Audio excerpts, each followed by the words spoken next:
Be careful out there. Somebody may have a beef with you, specifically a hacker. In this video, we're going to talk about BeEF. BeEF is short for the Browser Exploitation Framework. Why not BeEF? Well, because BeEF doesn't sound as cool as beef. It's a penetration tool, is what BeEF is, that focuses on the web browser. There's more and more attacks that go against our clients, our laptops, our desktops, our mobile devices. And BeEF allows a penetration tester to assess the posture of a target environment by using client-side attack vectors and examines the exploitability within the context of that open door, being the web browser. BeEF will hook one or more web browsers and then use them as beachheads for launching directed command modules and further attacks against the system from within the browser. We're going to do a little demonstration just to raise awareness about being careful on those links that get sent to you. All right, let's start here. So here I have Kali Linux. It's installed on a Raspberry Pi. And I have the Browser Exploitation Framework also installed. So let's get it started. When it installs on the Kali Linux, it's put underneath Social Engineering Tools. Social Engineering. So I'm going to go ahead and click the BeEF Start. What is social engineering? Well, it's the use of deception to manipulate individuals into divulging confidential or sensitive or personal information that may be used for nefarious reasons. So you can see what happened here is it launched all the services necessary, and then it launched a console. So this is on my Kali Linux. This is the attacker or the penetration tester. Okay, and it's going to ask me to log in. Traditionally, older versions of BeEF, the default username and password was BeEF and BeEF. With the newer install, it now has you change that default password, so that's a pretty good thing.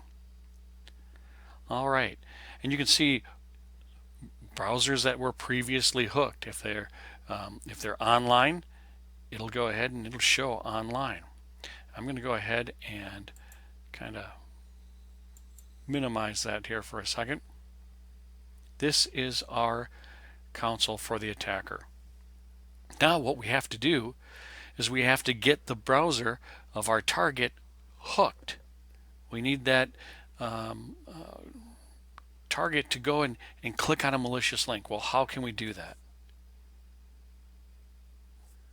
Well, we can do that with a phishing attack, right? We can send them an email or redirect them somehow to one of our malicious pages. So let's go ahead and take a look. Oh, hey, just so happens I've got an email where I can win a free side of BeEF. Oh, check this out. No purchase necessary. If it's free, it's for me. And I love BeEF. So here, I'm going to click here for details. All right. So what just happened? I clicked on a link. Now I'm using an out-of-the-box, not customized implementation of BeEF. But with a little effort, I could make these web pages look very convincing, right? So again, here it doesn't look very convincing. What happened in the background? So this is the browser running on my machine. On my Raspberry Pi, it now sees an online browser. It's been hooked by going to this page. And it has a little Windows icon, right? So it knows that it's a Windows machine. If I click on this,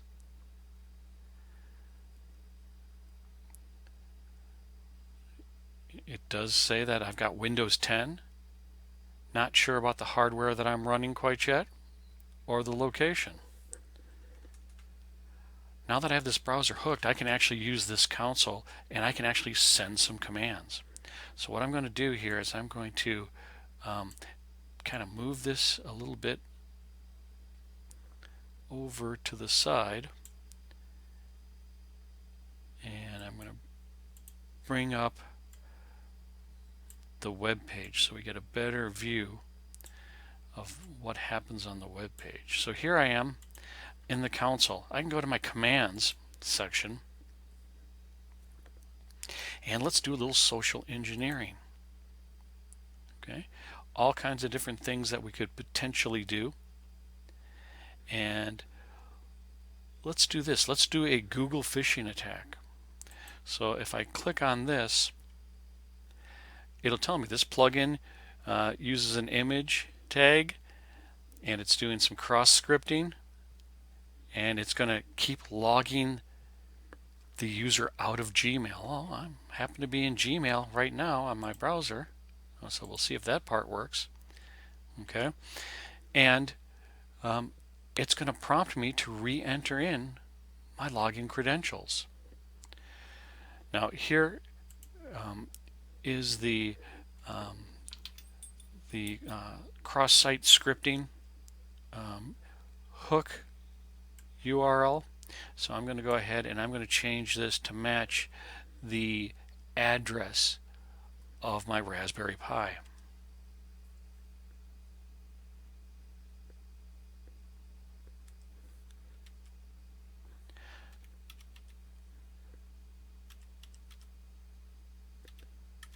Now we would probably set up something a little bit fancier here if we were going to actually do this and make it convincing. Okay, this is pretty generic what we're going to see here. Okay, and it's going to try to log us out every few seconds, and it's going to redirect after 100 milliseconds, or 1,000 milliseconds, excuse me.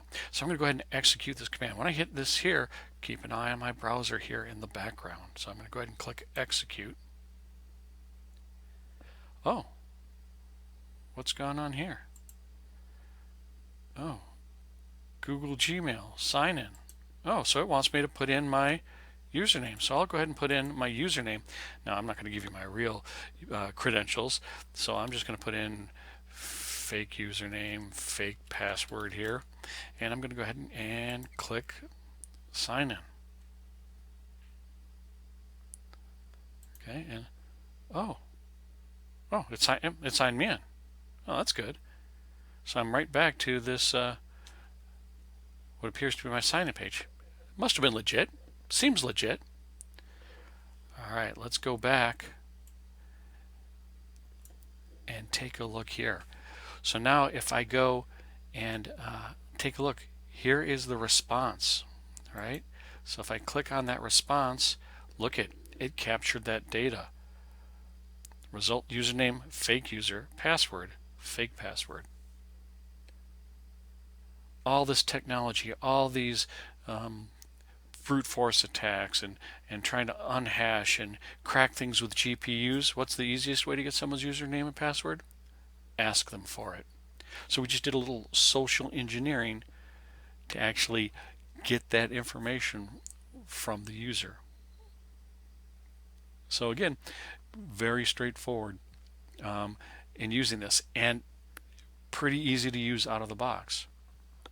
More customization, more time, maybe putting this out on the internet so that it is a little more believable.